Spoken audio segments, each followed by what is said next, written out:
예. 오늘 할 거는 이제 제2부 우리가 내려야 될 결정에 대해서 이제 시작합니다. 그래서 2부 시작하기 전에 거기 보면은 아, 아시시의 프란체스코가 쓴 말이 있는데 우리 주 예수 PPT 안 보이는데요. 파워포인트가 안 보여요? 네. 잠깐만요. 다시 이게 파워포인트가 잠깐만요. 제가 이것을 나가서 다시 쉐어를 하겠습니다.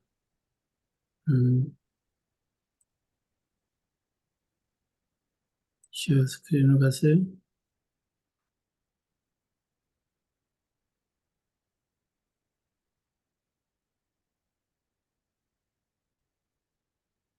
음,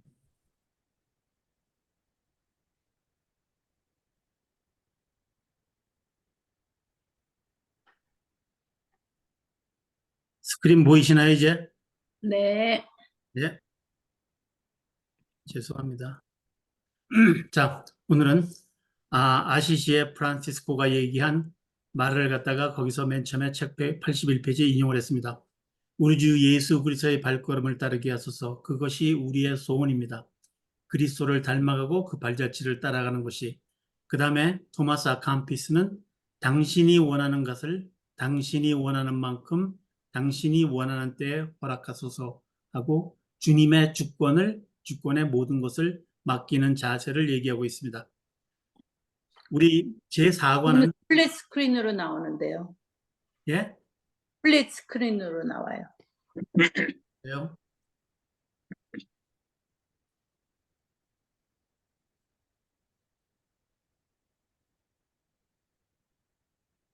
많이 써보세요. 지금 죄송합니다. 죄송합니다. 이게 제가 예, 항상 이게 실오도가 돼갖고 가만히 있어보세요.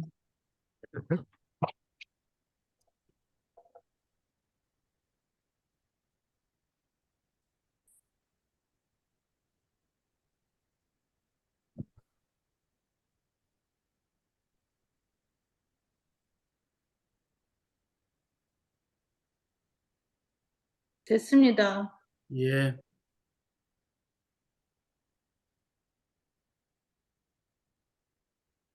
됐습니까? 네. 예. 그래서 오늘 할 거는 제4과 순종의 자유부터 시작합니다. 그래서 제가 이거를 왜냐면은 자꾸 화면이 가린다 그래서 위로 빼놓고요. 자, 제4과 순종의 자유. 근데 우리는 순종의 길을 걸어야 되는데 요즘 젊은 층에서는 그런 말이 유행이래요. 제가 저희 교회 그 젊으신 목사님이신 우리 정지훈 목사님께 들었는데 뭐를 젊은 분한테 시키면은 전도사님들도 그러시대요. 아, 젊은 사람들은 우리 때는 뭐 윗분들이 시키면은 무조건 따랐는데 요즘의 태도는 제가요? 왜요? 그것을 왜 해야 되냐고. 그것이 요즘의 그 추세래요. 그래서 그 사고방식이 자기가 할 일이 아니면은 하지 않는 그러한 자기의 책임 소재를 확연히 하는 그러한 자세를 누린다 그러더라고요. 근데 자유란 것은 뭐냐면은 외적 구속의 부재, 그리고 개인 권리의 보호와 확장이다. 남이 나를 구속하지 않고 내 권리와 보호를 주장하는 것을 말합니다. 그래서 타인에게 해를 끼치지 않는다면 얼마든지 나 자신의 이득을 추구할 수 있다 하는 것이 자유방임주의입니다. 그러나 우리가 가야 할 곳과 해야 할 일과 살아가야 할 방식은 우리가 그 자유가 무엇인지를 가르쳐 주진 않습니다. 우리가 자유가 없을 때, 우리가 4차선 교차로에 섰을 때, 만일 신호등이 없으면 우리가 내가 왜 신호등에서 기다려야 돼? 나 그냥 가고 싶다. 모든 사람이 그런 자세를 가진다면 그것이 우리에게 더한 자유를 줄까요? 더 엉망으로 만들 겁니다. 질서를. 종교마저 내 마음대로 편집할 자유를 원하고 있습니다. 현재인들은. 내가 원하는 신앙으로 종교를 내 마음대로 편집합니다. 그래서 우리가 어떤 신앙의 주장을 얘기할 때 요즘 현대 사회에서는 그것은 네 주장이고 하면서 자신의 주장을 각자의 상대적 진리를 주장하고 있습니다. 그리고 종교란 것도 시작은 하나님 편에 시작했을지 모르지만 그 끝은 자기 멋대로 해석하는 경우도 있습니다. 종교의 본질과 신앙의 취향도 인간은 자기 멋대로 변하게 했습니다. 자기에게 맞지 않으면 그것을 자기에게 맞게 변질시키는 것이 아마 이단도 이런 경우에 생기는 것이 아닌가 하는 생각도 듭니다. 기독교 신앙의 본질을 희생해가며 자신의 자유를 떠받친다는 겁니다. 그러니까 자기 자유를 더 신앙의 진리보다 더 앞세운다는 겁니다. 성경이 말하는 진정한 자유는 그리스도의 종이 될 때 따라온다. 우리가 순종을 할 때 따라오는 것입니다. 자기를 부인하고 날마다 자기 십자가를 지고 우리 나가는 삶을 살 때 진정한 삶, 우리가 자유를 얻을 수가 있습니다. 그래서 우리는 내가 원하는 내 멋대로가 아니라 십자가를 지고 예수님을 쫓아야 됩니다. 예수님이 사람을 부르신 것은 당신을 한 스승이나 선한 삶의 한 모형으로 따르게 하심이 아닙니다. 하나님의 아들로서 섬기라는 것입니다. 근데 우리가 또 반면에 어떤 그 신학자들은 우리가 예수님을 또 우리가 우리에게 예수님이 모든 것을 우리에게 주신다는 분이면은 우리가 어떤 진리를 원할 때 어떤 것을 사실을 원하고 싶고 알기를 원할 때 주님께 나가지 않고 인간은 세상적 지식을 먼저 추구한다 하는 것에서 우리가 과연 예수님을 한 번이라도 모든 것을 가지고 계시고 진리의 원천이신 우리가 스승으로 메시아로 생각해 본 적이 있는가 하는 것을 질문하기도 합니다. 우리는 많은 선택을 가졌습니다. 그러나 선택의 폭은 넓어졌지만 우리를 향한 하나님의 뜻은 하나뿐입니다. 그 많은 선택 중에 하나만이 우리가 하나님의 뜻입니다. 우리가 살아가야 할 진정한 삶의 방식, 최소한 잘 살아갈 진정한 삶의 방식은 꼭 하나, 곧 하나님의 방식뿐입니다. 옳고 참된 길을 찾아내는 우리를 향한 하나님의 뜻입니다. 그래서 하나님께서는 항상 우리에게 그 길을 제시하지만 우리의 초점이 다른데 우리가 집중하고 있어서 그 하나님이 가르치시는 방향을 우리가 깨닫지 못하는 것이 아닌가. 세상의 소음에 휩쓸려서 하나님의 음성을 듣지 못하는 것과 같지 않은가 하는 것입니다.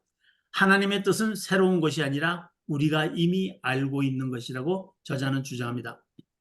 그것을 하나님의 뜻을 선택할 때, 순종할 때 참된 자유를 발견하게 됩니다. 그것은 먼저 우리가 모든 것을 우리 마음대로 할 수 있지만 왜냐하면 하나님께서 그 끝을 책임져 주시기 때문에 그러나 우리의 모든 행동은 단 한 가지 조건밖에 없습니다. 먼저 하나님의 나라와 의를 구한 다음에 그 안에서 선택하는 자유는 우리가 어떤 선택을 해도 하나님께서 책임져 주신다는 것입니다. 그래서 우리는 하나님을 우리 삶의 절대적 중심으로 모셔야 됩니다. 우리 삶의 겉으로 어찌 아니라 마음속 깊이 내주하시는 성령님이 계신 곳에 하나님을 모셔야 됩니다. 우리가 CCC라는 것을 여러분들이 공부를 하신 분들이 있을 텐데 거기 보면은 맨 첫 번째 과에 시작하는 것이 우리가 가운데 의자가 앉아 있고 의자 속에 마음 중심의 의자 속에 내가 앉아 있는가 아니면 예수님께서 앉아 있는가 갖고 강의를 시작합니다. 그래서 예수님께서는 우리는 하나님의 손을 거부할 수 있어도 예수님은 항상 그 손을 우리를 향해 뻗치고 있습니다. 그래서 예수님께서는 무슨 일을 할 때마다 모든 선지자들에게 하신 말씀이 내가 너희와 함께 하겠다는 약속을 먼저 주십니다. 그래서 모세가 우리가 그 가나안 땅을 향할 때 우리 금송아지 사건으로 인해서 나는 가지 않겠다. 너희를 가나안에 올려는 들어가기는 하겠지만 나는 가지 않겠다 했을 때 우리 이 모세가 이 하나님께 그 부탁합니다. 그러면 나를 내 생명책에서 떨어낼지라도 우리에게 길을 보여주시고 인도해 주시고 동행하여 주시기를 바랍니다. 그래서 그 길 가운데 하나님을 신뢰하고 하나님의 실존을 경험하는 삶을 살아야 되겠습니다. 이블린 언더이라는 성공의 신학자는 헌신된 삶의 정수는 분명 단순한 수용 행위에 회의 순응하는 것이다. 바른 행동과 온전한 순종, 직무나 사명에 대한 이의 없는 수락은 자기 본분을 다하려는 노력, 그것이 하나로 모여지는 것, 즉 단순한 수용행위라고 말하고 있습니다. 그러니까 우리가 우리의 모든 자유는 단순 순종에서 다가온다는 것입니다. 자유는 순종에서 온다. 그 순종이 우리에게 참된 자유를 준다 하고 말하고 있습니다. 그리스도인의 자유는 하나님의 명령 안에서 그 속에 순종함으로써 영원함을 만끽하는 것입니다. 출애굽은 소극적 자유, 즉 세상적 압제로부터 자유를 얻음이었습니다. 진정한 자유는 하나님을 위해서 살 수 있는 자유입니다. 우리가 우리 멋대로 사는 것이 아니라 하나님께 영광 드리고 하나님을 기쁘시게 하는 일을 하면서 사는 삶이 되겠습니다. 하나님의 계획대로 살며 그분의 뜻을 이름으로 얻는 자유를 만끽하는 것입니다. 십계명은 하나님의 계획대로 살며 자신의 삶에서 하나님의 뜻을 이름으로 얻는 진정한 자유를 약속한 것이 되겠습니다. 그러나 우리는 이 진리를 왜곡 변화시켜서 나름의 나 멋대로 하는 방종의 자유를 만들어 가려고 합니다. 모든 것이 가하나 다 유익한 것이 아니고 모든 것이 내게 가하나 내가 뭐든지 얽매이지 아니하리다 하고 얽매인 가운데 순종 가운데 자유를 바울은 얘기하고 있습니다. 너희 몸은 값으로 산 것이다 그럽니다. 우리는 우리의 구원을 위해서 아무것도 지불하지 않았기 때문에 값싼 은혜가 될지 몰라도 우리 하나님 같이 재확인하라고. 아이고 이쁘다. 제가 확인했잖아. 재확인을 어떻게 하냐면 네, 네, 예. 그래서 우리에게는 값싼 은혜지만 하나님은 독생자 예수의 생명을 바친 값비싼 그러한 큰 대가를 치르셨습니다. 그래서 그렇지만 우리는 순종을 시시한 규율로 전락시켜서 우리가 십계명도 우리를 제약하는 것으로 보고 공의와 의와 자비 쫓기를 인간은 거부했습니다. 주님께서는 우리 십계명이란 것은 모든 계명은 그 1계명에서 시작됩니다. 그래서 나 외에 다른 신을 두지 말라고 시작했습니다. 그래서 마틴 루터는 굿워크 선행이라는 책에서 모든 인간의 선행은 10계명부터 거꾸로 올라가서 남의 것을 탐하지 않는 것으로 올라가서 가장 1계명에 대해서 우리의 행위 가운데 하나님 외에 다른 분을 두지 않는 마음의 자세를 가질 때 진정한 선행이 나타난다고 했습니다. 우리 신명기 6장 4절과 5절에는 쉐마가 나옵니다. 우리 하나님 여호와는 오직 하나이신 여호와이시니 너희는 마음을 다하고 성품을 다하고 힘을 다하여 내 하나님 여호와를 사랑하라 하고 성경은 말하고 있습니다. 이 자유에 대한 욕심이 하나님을 찾는 방향에까지 영향을 미칩니다. 우리는 우리 멋대로 하려고 하는 욕심이 있습니다. 선악과 사건입니다. 그것이 우리 멋대로 해보려는 것. 방대한 자유 가운데 하나님께서 주신 자유는 하나뿐입니다.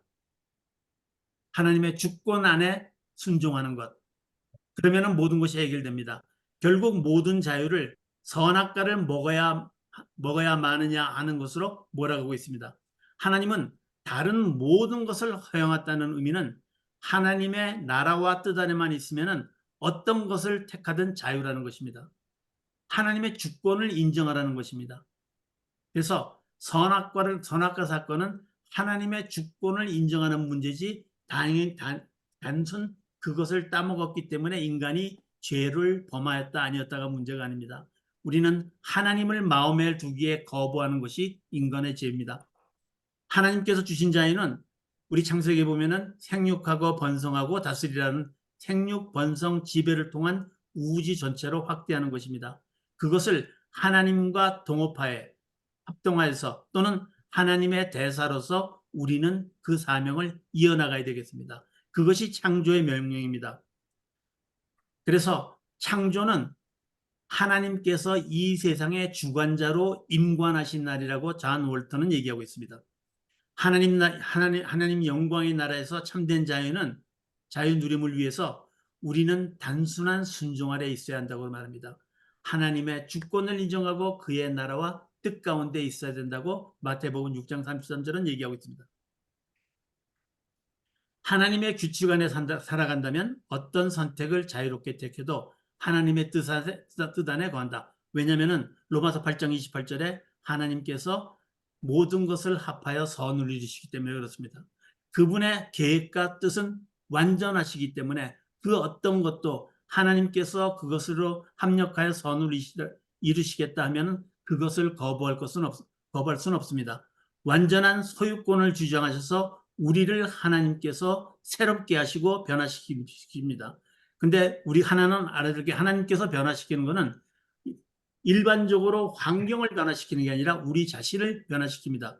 우리의 삶을 주님께 드리는 변화, 그 변화가 우리를 자유합니다. 제가 한번 그 운명이라는 것을 대해서 말씀드렸습니다. 일반적으로 운명은 무의식 중에 다가오는 것, 아무 준비가 없을 때 나한테 다가오는 사건을 우리는 운명이라고 보지만 그리스도를 믿는 사람들한테서 그리스도의 영성을 닮아가는 사람들에게서는 그리스도께서 우리에게 주신 그 바른 삶의 길을 통해서 우리의 영성이 변함으로써 다가오는 어떤 그 운명처럼 다가오는 일에 대한 우리가 준비를 하고 변화하는 과정까지도 우리는 운명으로 받아들입니다. 그래서 우리는 요한복음 8장 31절 32절에 보면은 진리가 너희를 자유케 하리라는 말이 나옵니다.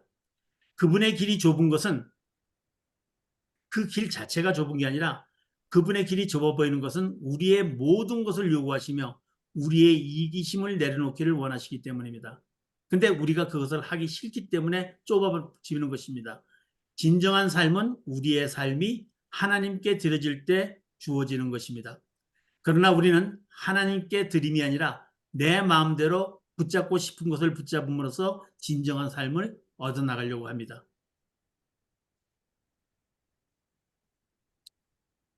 우리는 더 이상 두려워하거나 멈추지 않아도 됩니다. 왜냐하면 하나님께서 책임져 주시기 때문에 여호와께서는 우리에게 생명 주시고 책임지시고 자유 주시고 보호해 주시는 여호와시기 때문에 자아로부터의 자유 그리고 하나님을 위해서 살 수 있는 자유로 이끄는 순종입니다. 순종의 길로 나가는 겁니다. 우리에게 하나님을 위해 살 수 있는 자유는 큰 자유입니다. 그것은 구속이 아니고 우리에게 엄청난 축복이고 특권이고 자유입니다. 그것이 그리스도의 삶의 여정인 것입니다. 문화적 정의로는 우리가 원하는 것을 충족하려는 노력을 말하겠지만 성경적 정의는 창조주 구원주신 하나님이 원하는 것을 하게 하는 것을 말합니다. 하나님은 그 아들이 살아남과 같이 우리 모두 살아있는 존재가 되기를 원하십니다.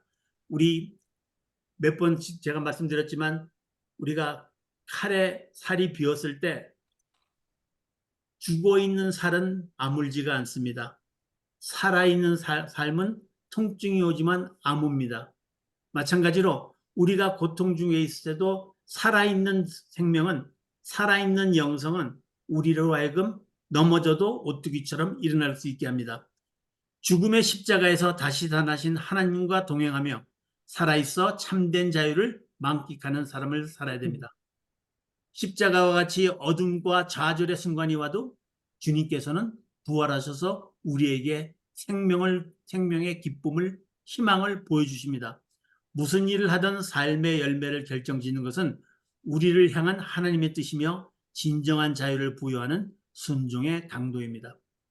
하나님의 나라와 의를 먼저 구할 때 우리는 그 뜻을 행하게 되며 진정한 자유를 우리가 맛볼 수 있다고 성경은 말하고 있습니다. 다음에 제5가는 그러한 의미에서 진정한 순종을 통해서 하나님께서 우리 인생을 통한 명령을 내리시는 것이 있습니다. 그 분명한 명령들을 한번 살펴보겠습니다. 5가입니다. 이제 십계명에 대한 사람들의 관점은 왜곡되어서 십계명이 무언가를 금지하고 제한하는 내용으로 규정하는 것 같습니다. 그러나 타락한 본성의 제약이 필요하고 그 제약이 오히려 큰 자유를 줍니다. 그 타락함을 막기 위한 하나님의 훈계가 우리에게 더 큰 자유를 줄 수가 있습니다. 순종하면 우리 인생이 얼마나 놀랍도록 변할 수 있는지 보여줍니다. 우리 성경에는 믿을 수 없는 순종을 한 사람들이 많습니다. 우리 자식을 하나뿐인 자식을 번제를 드리라는 것을 순종한 모리아산에서 순종한 아브라함, 그 불 속에 들어가 뜨거운 불 속에 불가마 속에 들어가라고 했을 때 친구 3명과 같이 들어가서 그것을 견뎌낸 그 다니엘의 친구들, 그 다음에 뜨거운 가마솥에서 그 끓는 물을 견뎌낸 바울, 우리 모든 사건들을 보면, 그 다음에 초대교회 사람들이 그 사자들의 먹이가 되면서까지 찬송 부르면서 또는 십자가에서 우리가 죽어가면서도 하나님을 찬양한 그들의 믿음은 어디서 나왔겠습니까? 순종에서 나왔습니다. 그래서 주님께서 우리에게 이 모든 것을 허락하신 것은 주님이 구원주이시기 때문에 그렇습니다. 우리에게 구원주로서 십계명을 허락하셨습니다. 우리는 유대인들은 십계명을 외울 때 나를 애굽의 땅에서 구원하신 우리 구원주 하나님을 이라는 뜻을 그것을 외우고 1계명부터 들어갑니다. 그래서 그들은 어떤 경우에서는 10계명이 아니라 11계명이라고도 얘기하고 있습니다. 순종하면 우리가 많은 변화를 겪게 됩니다. 10계명은 우리가 선하고 고귀하며 진실한 삶을 추구하고 하나님의 뜻을 생활 방식으로 바꾸는 자유, 즉 순종의 자유를 줍니다. 10계명이란 것은 우리에게 자유를 주기 위한 것입니다. 10계명은 은혜의 기반을 두고 있습니다. 나는 너를 애굽의 땅 종되었던 집에서 인도해낸 내 하나님 여호와니라가 먼저 나옵니다. 10계명 전에. 출애굽기 20장 2절에요.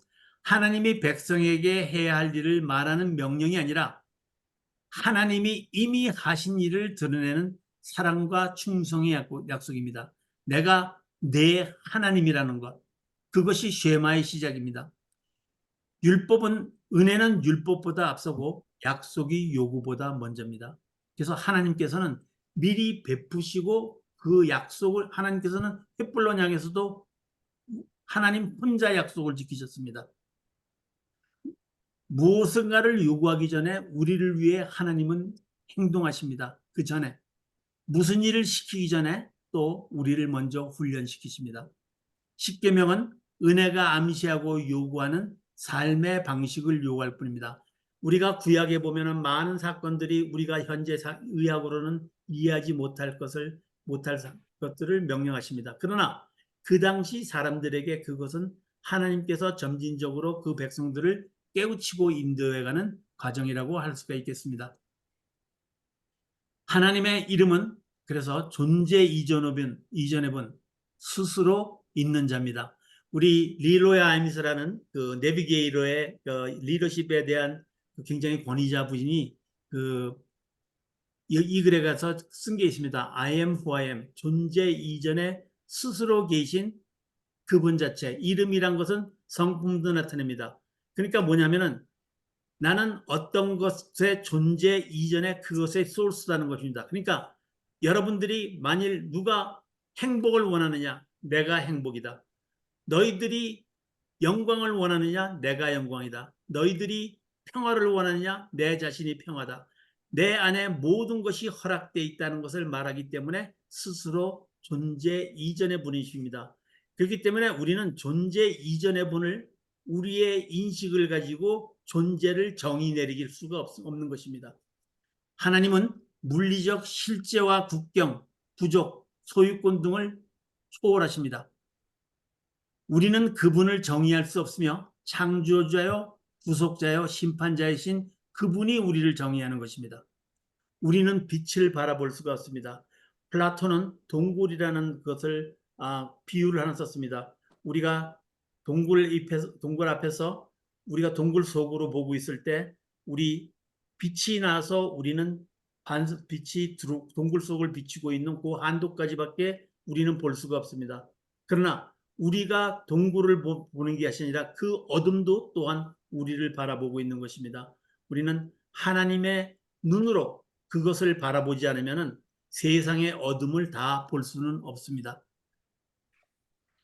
1계명부터 우리 10계명까지 하나 잠깐 우리 간단히 보겠습니다. 1계명은 나 위에 다른 신을 두지 말라. 다원주의를 배척하는 것입니다. 여호와는 오직 유일한 여호와시니 쉐엄합니다. 여러 길이 아닌 나 외에 다른 신이 없다는 것은 진리는 하나뿐이고 여러 진리가 아닌 한 진리, 여러 길이 아닌 하나의 길, 여러 신이 아닌 한 분만의 신이 계시다는 겁니다. 그래서 우상 숭배하는 것을 보고 헛된 것이라고 말하고 있습니다. 사람들에게는 주어진 진리를 선택할 권리, 최소한 자기에게 진리인 것을 선택할 권리가 있기 때문에 이것은 하나님께서의 형상으로 우리에게 완전한 자유를 허락하신 것입니다. 그러나 그것을 우리는 왜곡 반영하는 경우가 있습니다. 두 번째 제2계명은 너를 위해서 새긴 우상을 만들지 말라. 우상이란 것은 신의 모형으로 인간이 만든 것입니다. 하나님께서 얘기하시는 것은 너희들이 우상을 만든 것은 나를 만들어서 나를 본받는 우상이 아니라 너희 자신들을 위한 우상이라는 것입니다. 하나님은 그분의 고유한 존재가 되실 자유가 있습니다. 하나님은 스스로 계신 분입니다. 그리고 스스로 만족하시는 분입니다. 근데 하나님을 존재 이전의 분을 피조물인 하나의 우상으로 축소하지 말라는 것입니다. 하나님을 우상으로 축소하게 되면 하나님을 우리의 형상, 피조물로 만드는 것이 됩니다. 우리를 하나님의 형상으로 창조하신 창조의 뜻을 뒤엎는 것입니다. 하나님을 축소하면 우리가 예배하는 하나님이 우리가 어떤 사람인지 규정함으로써 우리의 존재도 축소됩니다. 우리가 하나님을 축소하게 되면 우리가 예배하는 하나님을 축소하면 우리 자신도 결국 축소되는 것입니다. 우리가 하나님의 그 존재에 하나님을 그 존재에 합당하게 되면 하나님은 우리를 그분의 형상대로 바꾸실 수가 있습니다. 그래서 우리는 우리 자신을 굉장히 고귀하게 여겨야 됩니다. 사랑의 최대한 큰 사랑이 하나님을 위해서 우리를 사랑하는 것이라고 버나더비셰 클레보는 얘기하고 있습니다. 클레보의 버나보는 얘기하고 있습니다.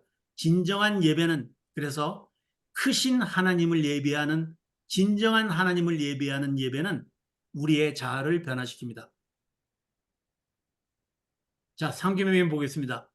너는 내 하나님 여호와의 이름을 망령되이 부르지 말라, 일컫지 말라 하고 말하고 있습니다. 하나님을 진지하게 생각하고 그 이름을 값싸게 여기지 말고 존중하라 그럽니다. 최악의 신성모독은 욕설이 아니라 입에 바른 말입니다. 죄는 하나님의 이름을 거부하는 것이 아니라 확신과 긴박함 없이 그분의 이름을 취하는 것이다. 우리는 하나님을 믿는다 그랬을 때 우리의 믿음을 재검토해 봐야겠습니다. 하나님의 이름을 불명예스럽게 하지 말아야 됩니다. 형식적인 기도를 하지 말아야 됩니다. 무관심한 태도로 예배드리는 것을 벗어나야 됩니다. 진정한 믿음이나 실천이 없는 종교로 기독교를 그리스도교를 바꿔서는 안 되겠습니다. 우리의 가장 큰 짐은 이기적인 자아입니다. 모든 종교적 행위에서 하나님의 영광을 추구해야 됩니다. 그것이 인간 존재의 목적입니다. 인간은 하나님의 영광을 위해서 존재하고 그 다음에 그것을 기뻐하는 것이라고 웨스트민스터 신앙고백에는 얘기하고 있습니다.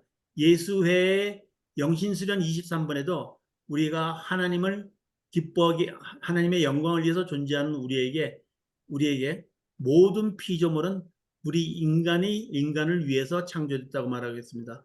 그래서 피조물이 그 자체가 선악이 있는 것이 아니라 피조물이 하나님의 영광을 위해 쓰여질 때 그 피조물은 귀한 것이고 피조물이 하나님의 영광을 가릴 때 가차없이 그 피조물을 버리라고 말하고 있습니다. 또 무엇을 하든지 말에나 일에나 다 주의 이름으로 하고 그를 힘입어 하나님 아버지께 감사하라. 일상 속에 하나님이십니다. 그래서 그 하나님을 우리의 삶 가운데 하나님과 동행하는 삶, 그래서 그 마음속에 여호와를 망령되이 부르지 않는 삶을 4계명 보겠습니다. 안식일을 기억하여 거룩하게 지내라 하고 말했습니다. 하나님이 친히 창조 후 안식하기 때문에 하나님 창조의 그 창조가 충분하셨다는 드러냅니다.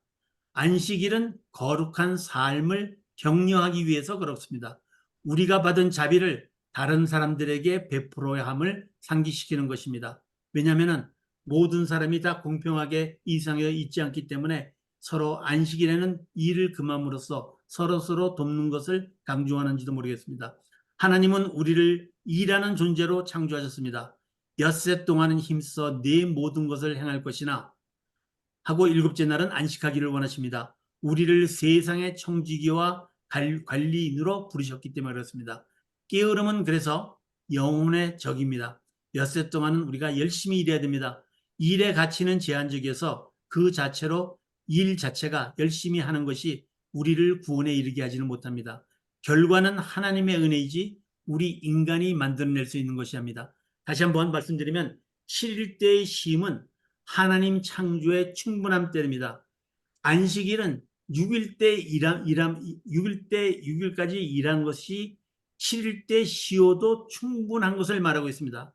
안식년은 6년의 일함이 우리에게 주는 축복은 7년째 우리가 일을 안 해도 밭을 갈지 않아도 충분하게 모든 것을 우리에게 충족시켜 준다는 의미입니다.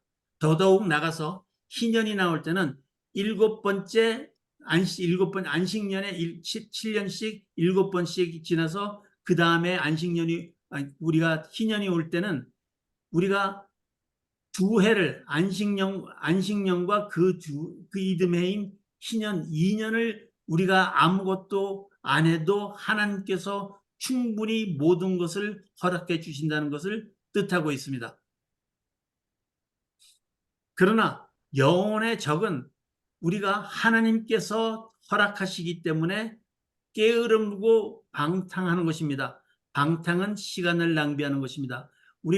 제가 한번 말씀드렸지만 이 세상에 하나님께서 주신 이 시간이 하나님께서는 우리로 하여금 카이로스의 하나님의 시간으로 쓰기를 원하십니다. 단지 인간에게 주어진 6, 70의 생명이 아니라 순간순간을 하나님께 영광 드리는 순간으로 우리가 살기를 원하시는 하나님이십니다.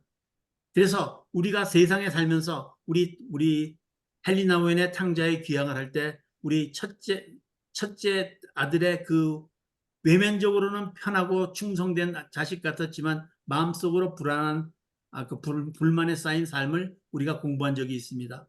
우리가 진정한 삶을 위해서는 마음속에 있는 것을 다 내려놓고 하나님의 그 다스림 속에 순종하며 기쁨을 누려야겠습니다.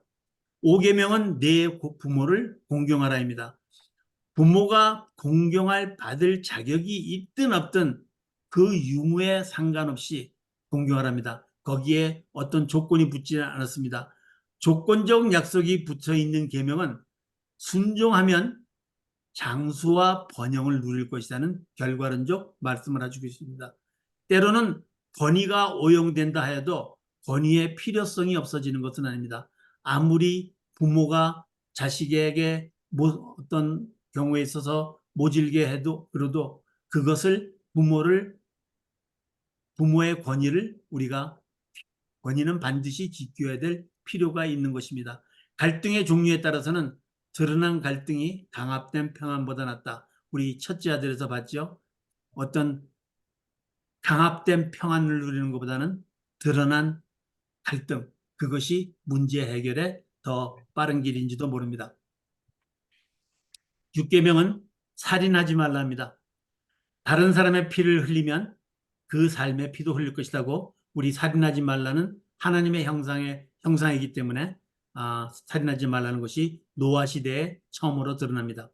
어떤 것은 절대로 되돌릴 수 없는데 살인이 그 중에 하나입니다. 되돌릴 수가 없습니다. 살인은. 얼마나 정당한 이유에 상관없이 살인은 잘못입니다. 살인에 이르는 동기는 증오는 영혼을 독살하고 사람을 죽일 수 있습니다. 분노가 사람을 죽입니다. 그래서 예수님께서도 우리의 감정을, 인간의 감정을 다스릴 때 분노 다스리는 것을 산상수훈에서 첫 번째로 얘기하고 있습니다. 노하는 자마다 심판을 받으며 형제를 지혜인데 이거 틀렸네요. 라가라고 하는 자마다 공회에 잡혀가고 미련한 자라 하는 자는 지옥불을 받는다고 반드시 우리가 우리 동기에 있어서 우리가 마음속에 있는 마음까지 우리 다스릴 때가 되어야겠습니다. 증오를 극복하려면 하나님의 공의가 이 생이든 다음 생이든 편만할 것을 신지해야 됩니다. 공의는 지금 이 세상에서는 지금 세상이 엉망이고 다음 생에 주님께서 오시면 모든 것이 완전해지는 것이 아니라 아직 이미 완전하지는 않지만 이 땅에 임한 하나님의 나라입니다. 너희가 친히 원수를 갚지 말고 하나님의 진노하심에 맡기라. 그래서 하나님의 주권에 맡기라는 겁니다. 그리함으로 네가 숯불을 그 머리에 쌓아두리라. 이 숯불을 그 머리에 쌓아두리라는 것은 많은 이론이 있습니다. 세 가지 해석 방법이 있는데 첫째는 성도가 원수에게 선을 행하더라도 아니면은 또 선을 행하면 하나님이 축복하시고 악을 행하더라도 결국은 하나님의 공의로운 심판에 의해서 결정적 형벌이 다가올 것이다 하는 의미에서 숯불을 의미한다는 말도 있고, 두 번째는 숯불을 쌓은 냄비를 머리에 이고 다님으로써 자신이 회개했을 때 회개했음을 드러내는 애굽의 풍습에서 드러난다고도 합니다. 세 번째는 고대에 있어서 불씨를 꺼트리는 것은 커다란 죄였습니다. 근데 그러한 불씨를 이웃에서 빌려준다는 것은 참 큰 호의였습니다.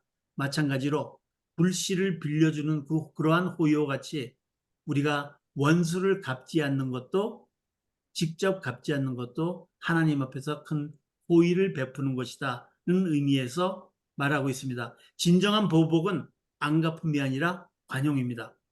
우리가 코트를 벗게 하는 것은 강압적으로 벗기는 것이 아니라 따뜻한 날씨입니다. 어느 악인도 회개하고 그리스도인이 될 수가 있습니다. 그래서 우리의 현재 그들의 모습을 보고 우리가 그들을 판단하는 것은 잘못입니다. 7번째, 간음하지 말라는 계명이 있습니다. 결혼은 하나님이 인류의 유익을 위해서 창조하신 제도입니다. 아담을 위해서 우리 하와를 우리 창조를 했습니다. 성은 신뢰와 헌신에 기준하는 것입니다. 정절, 곧 결혼이 필요합니다. 결혼은 실험이 아닌 헌신입니다. 서로 간에, 부부 간의 헌신입니다. 간음은 결혼 서약을 망가뜨리는 최악의 행위입니다. 그래서 하나님이 맺어준 것을 사람이 끊지 못하리라고 우리 결혼 서약도 합니다. 결혼은 하나님과 인간 연합의 모형입니다. 그래서 우리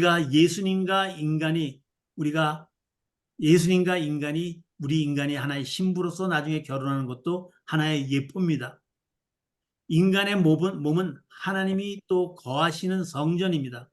우리 헨리 스코그라는 사람은 하나님께서 우리 몸속에 거하신다는 것이 신이신 예수님께서 인간 육신을 가지고 이 땅에 오신 것만큼 신비라고 얘기하고 있습니다. 음욕을 품는 자마다 마음으로 이미 간음하였다고 우리 결혼에 대한 신성함을 강조하고 있습니다. 8계명은 도둑질하를 말랍니다. 도둑질이 나쁜 까닭은 소유권이 중요하기 때문입니다. 모든 소유는 하나님 것입니다. 그러니까 남의 것을 뺏는 것은 하나님의 것을 뺏는 것과 같습니다. 신명기 10장 14절에 이 말했습니다. 하늘과 모든 하늘과 땅과 그 위의 만물은 본래 네 하나님 여호와께 속한 것이다 하고서 모든 것이 하나님께 속했음을 말하고 있습니다. 우리 가나안 땅에 들어갔을 때 그 가나안 땅이 이스라엘 거였나요? 제비뽑기에서 뽑았습니다. 하나님 땅입니다. 단지 맡아 갖고 있던 겁니다.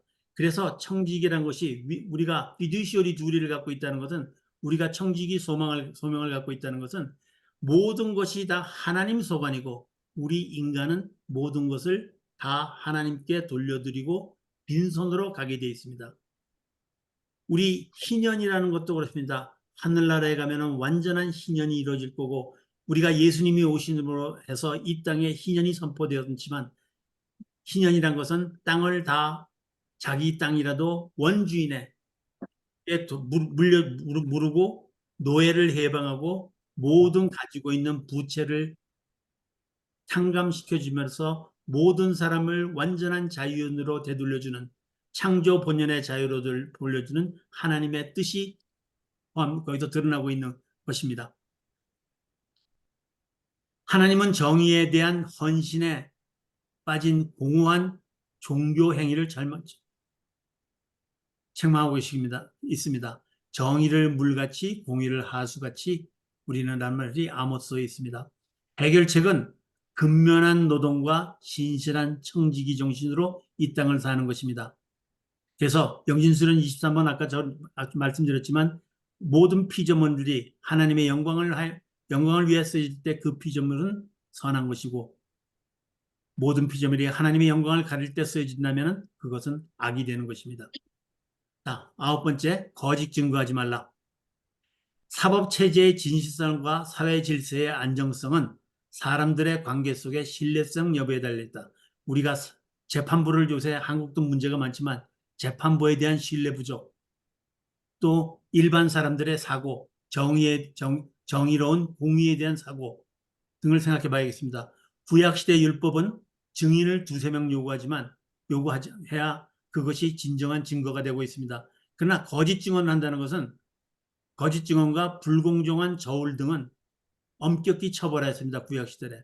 거짓말은 교활한 공모자입니다. 자기가 거짓말한 거랑 똑같은 것입니다. 죄를 감추는데 동조한 것입니다. 하나님 앞에서 모든 것이 나중에 드러날 것인데 자기가 거짓말한 것보다 남의 거짓말에 동조하는 것이 더 큰 죄입니다. 진실을 말하라는 명령이기도 합니다. 10번째는 탐내지 말라는 것입니다. 우리 모든 죄의 근본은 탐심일지도 모르겠습니다. 근데 이 탐욕을 이기는 최선의 방법은 내가 탐욕을 금하는 것이 아니라 자선입니다. 간음, 도둑질, 살인, 거짓말의 뿌리는 다 탐욕입니다. 탐욕은 욕구를 필요로 둔갑시키는 것입니다. 근데 필요는 결국 자기 필요를 만족시키는 정도가 아니라 집착으로 변화시킵니다. 탐욕은 생각과 상상 속에 숨은 은밀한 죄입니다. 겉으로 드러나지 않는 억압된 끊임없는 내면의 싸움입니다. 그렇지만 우리는 만족을 배움으로써 탐욕을 극복할 수 있다. 경건하고 오르며 정견한 것을 생각하고 말하고 있습니다. 탐욕을 부리면서 우리는 많은 사람들이 탐욕 속에 살면서 은행에 잔고가 늘어가는데 모든 시간과 에너지를 쓰는 사람들이 많습니다. 제 주위에도 제가 보면은 많은 부를 축적하고 계신 분들이 많습니다. 그분들의 목적은 몇백만 불씩 수십만 불씩 아니면 수십억 그러니까 수백만 불씩 은행에 있으면서도 그 잔고가 우상입니다. 그 잔고가 불어나는 것이 자기의 행복입니다. 그러나 어떻게 생각해 보면은 모든 것이 자기가 쓸 돈이 아니고 남에게서 쓸 돈이 아니고 단지 은행에 저축하기 위해서 모든 시간과 에너지를 소비하는 사람이 있습니다. 우리는 우리 삶의 존재의식과 삶의 가치를 위해 살아야 됩니다. 근데 은행 잔고가 늘어나는 것이 과연 내 삶의 가치와 어떤 연관이 있는지 하나님의 형상으로 나 자신의 가치를 가볍게 여긴 자는 자신을 하찮게 취급하는 자가 되고 하나님의 주신 소명으로부터 멀어지는 자가 되는 것입니다. 가치의 기준은 우리 세상적 기준이 아니시고 하나님이 어떻게 판단하실 것입니다. 아무리 작고 가치 없이 세상에 보일지라도 상대방의 큰 자, 하나님이 기뻐하신 일을 하는 자가 큰 자입니다. 내가 어떤 일을 하기 때문에 그것이 더 큰 것이 아니고 남이 어떤 일을 하기 때문에 그것이 하찮은 일이 아니라 하나님의 관점은 모릅니다. 그렇기 때문에 서로 남이 소명을 가지고 하는 일에는 우리가 그것을 귀하게 여겨야 됩니다. 우리는 하나님께서 기뻐하시는 일, 그러니까 어디서 무엇을 하는가 보다 그것을 왜 하며 어떻게 행해야 하는가가 중요합니다. 그것은 일상에서 자기에게 맡겨진 일에 최선을 다하는 삶을 살아가는 것입니다. 그 결과는 하나님께서 책임져 주실 겁니다. 그래서 십계명은 삶의 방식으로서 하나님의 뜻을 가르치고 있습니다. 지금 이곳 여기에서 그리스도의 믿음을 가지고 살아라 하고 그 믿음의 일상 속에서의 믿음을 강조하는 것이 하나님의 명령입니다. 그래서 오늘 우리가 단순한 순종과 하나님의 명령에 대해서 우리 살펴보았습니다. 그래서 이제 우리 제가 말씀드렸다시피 그 430페이지에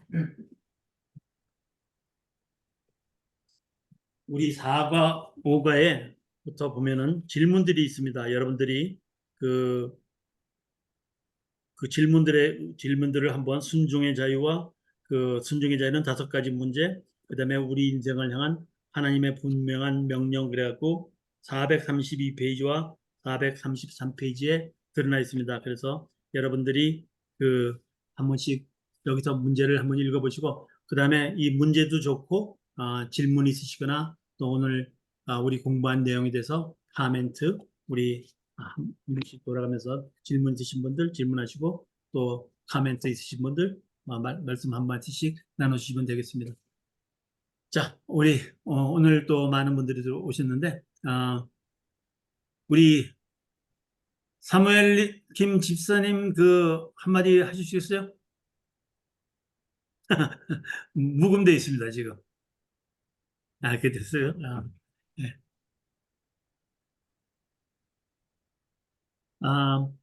그리고 이제 제가 일단 더 공고도 드리겠지만 지난주에 공고 드린 바와 같이 이제 제가 하기 전에 우리 서로 토론하기 전에 다음 주는 휴강을 합니다. 왜냐면은 제가 그 시간에 제가 시간이 이렇게 잘 안 맞춰져 갖고 그 시간에 비행기 안에 있을 시간이라 갖고 다음 주 한 주는 쉬겠습니다. 그래서 한 주가 좀 연체된다는 거 좀 이해해 주시고 그 다음 주에 계속하는 거로 하고요. 오늘 오늘 공부한 내용에 대해서 질문 있으시거나 느낌 한마디씩 해주시면 좋겠습니다.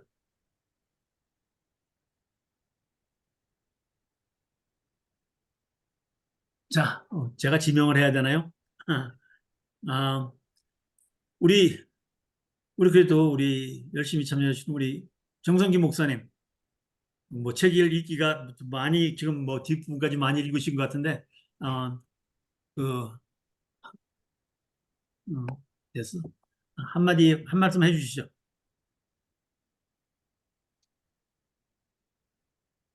지금 뮤트되어 있습니다. 옛날에 학교 다닐 때 선생님이 한 해만 계속 시키니까 그 아이가 수업 시간에 선생님한테 한 얘기가 있어. 뭐냐면 선생님 내가 그렇게 만만해요? 이런 얘기를 수업 시간에 한번 빵 터진 적이 있는데 그래도 정석희 목사님은 우리 50년을 갖다 그래도 50년 전부터 꼬매 때부터 알았으니까. 엄마는 근데 이분이 목사님이라서 그런지 예, 좀 편안하게 읽고 있어요. 뭐 이렇게 예, 크게 이견이 생기는 것도 없고 예, 그냥 그렇지 그렇지 하면서 따라가고 있어요. 하고 예, 전반적으로 그 성경에 나오는 그 하나님 말씀에 대한 이해를 아주 성경적으로 잘 하시고 계시구나 하는 거를 그냥 보면서 그냥 순하게 읽고 있어요. 예, 예. 좋습니다, 이 예, 책. 예. 감사합니다. 그래서 아마 그러한 편안함 때문에, 또 이분의 인품 때문에 이분이 학교에서도 7, 8년간 최고의 교수로서 음, 그렇게 인정받고 있으신 것이 아니었나. 사람들에게 존경과 신뢰를 얻는다는 것이 굉장히 힘듭니다. 아, 그렇죠. 예. 우리 김동국 장로님 오늘 좀 나셨어요? 어떻게 한마디 좀 아, 해주시지? 예. 지금 화면이 안 나오네요. 얼굴이. 얼굴이 안 나오시네요. 예. 그래서 정성기 목사님은 제가 잘 보이는데. 그래요? 우리가 화면에 안 십계명을, 나오네. 예, 예, 십계명을, 참 십계명이 우리가 꼭 지켜야 된다. 우리도 알고 있지만 십계명을 어떻게 다 지키나. 그런데 우리가 첫째 계명을 보면 나 외에 다른 신을 두지 말라. 내가 유일한 하나님이라. 그 첫 계명만 철저하게 지키면은 결국은 하나님 외에 다른 신들 두기 때문에 도둑질도 하고 간음도 하고 탐도 내고 그런 거거든요.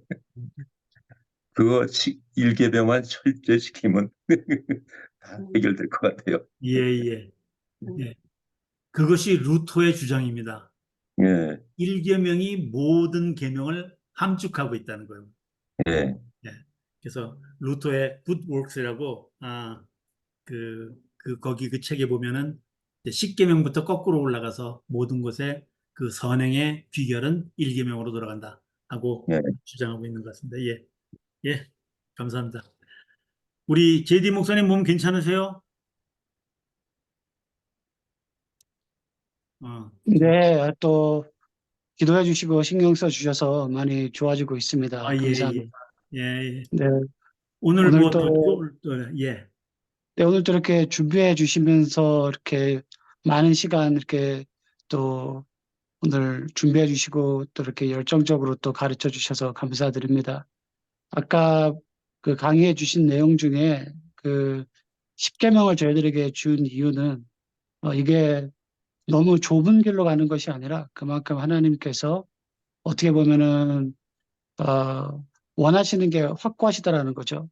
어, 너무 베그하거나 뭐 플러럴리즘처럼 다원신이 아니라 하나님 자신이 누구이신지 옳은 길이 무엇인지 확실함을 갖고 또 그 certainty 안에서 이스라엘 백성들 그리고 저희들에게 십계명을 주심으로 말미암아 그 법을 따르라. 그리고 너희들이 이 법을 순종하고 나를 신뢰하였을 때 내가 너희들의 순종에 책임을 지겠다라는 그런 말씀이 담겨져 있어서 오늘 또 목사님께서 십계명에 대해서 여러 가지로 풀어주셨는데 다시 한번 조금 더 그러한 하나님께서 주신 그 명령과 그 뜻을 좀 리마인드 하면서 또 하나님을 더 신뢰하며 나아가는 우리가 되어야 되지 않겠나라는 생각을 할 수 있게 됐습니다. 네, 감사드립니다. 네, 감사합니다.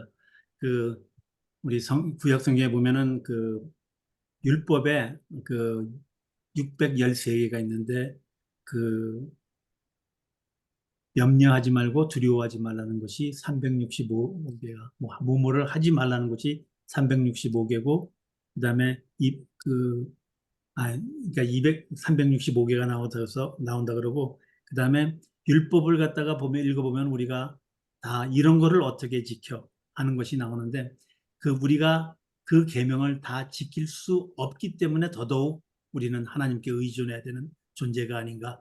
그래서 어떤 분들은 율법이란 인간이 율법을 주신 이유는 우리가 하나님의 모든 명령을 따를 수 없는 존재라는 것을 깨닫게 해주신 것이다. 예수님께서도 이제 신약 시대에 오면은 여러 사건들을 통해서 기적을 통해서도 이해 못하는 우리 제자들에게 심지어는 무리를 걷는 사건에 봐서도 모든 사람들의 무리를 얻는 기적에 초점을 맞추지만 우리는 환경을 바라보고 세상을 바라보는 것이 아니라 하나님을 바라보고 걸어가는 훈련을 시키게 한 것이고 또 마지막에는 우리가 예수님께서 안 계실 때를 대비한 그러한 훈련이다는 아마 하나님의 가르침이 아니었나. 그래서 하나하나의 모든 성경 말씀들은 우리 인간으로 하여금 하나님 나라에 들어가기 위한 준비를 시키는 과정이 아니었나 또 그런 생각도 듭니다. 네, 감사합니다. 자, 우리 김희양 이사님 오늘 또 열심히 들어주셨는데 김희양 집사님 저는 화면을 켜주셔서 이제는 나도 대답할 차례가 질문 던질 차례가 됐다 그러시면 아, 네, 오늘도 감사합니다. 감사합니다.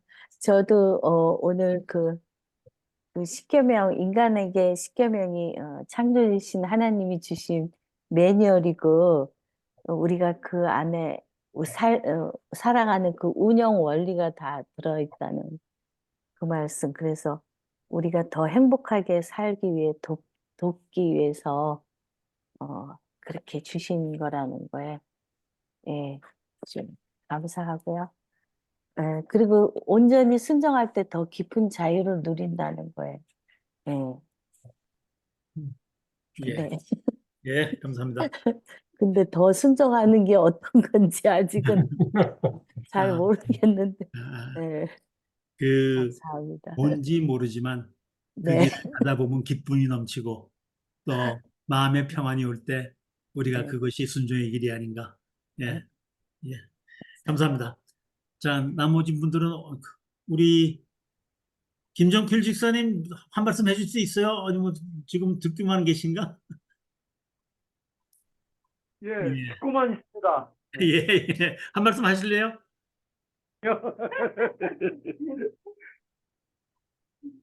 예, 하여튼 그, 그 마음이 이제 그 감동이 오실 때 같이 참여하시고 하여튼 오늘 이제 그 시간이 다 됐는데 우리가 이 책을 읽으면서 이 책의 중점은 그건 것 같습니다.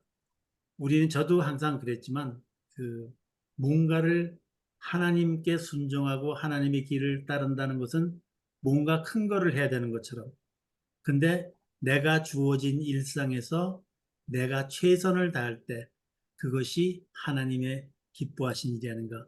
그리고 세상에 아무리 지금 믿음의 길을 벗어나 있는 사람도 오늘도 나왔지만 하나님께 맡겨야 될 거는 그분이 우리 십자가에 위에서 예수님과 같이 매달렸던 강도와 같이 마지막 순간에 회개해서 영원을 우리랑 같이 천국에서 같이 살아야 될 사람일지도 모르기 때문에 그분 자체는 악은 미워해도 사람은 미워하지 말고 사는 우리 자신들이 되어야지 않겠나.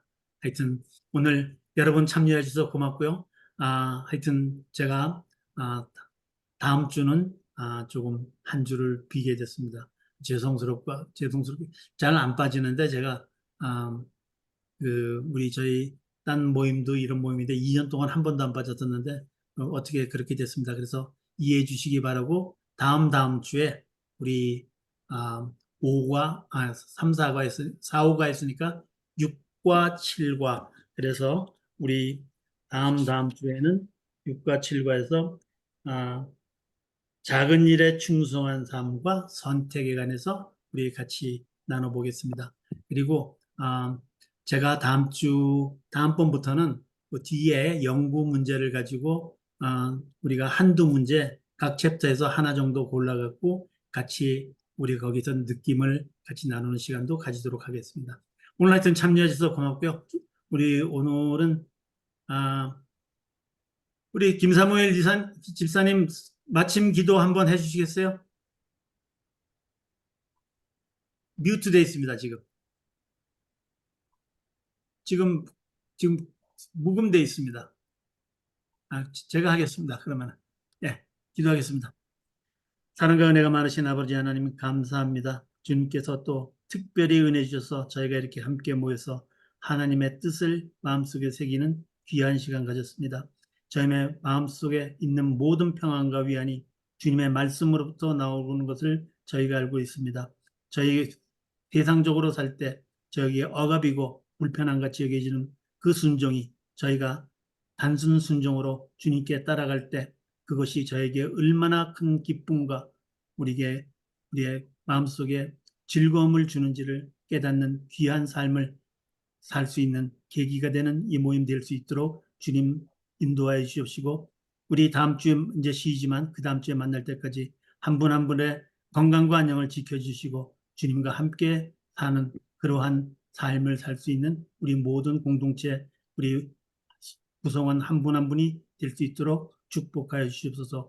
모든 것 주님께 감사드리며 예수 그리스도 이름 받들어 기도드렸사옵나이다. 아멘. 아멘. 네, 감사합니다. 네, 수고하셨습니다. 네, 감사합니다. 네. 네, 수고하셨습니다. 수고하셨습니다.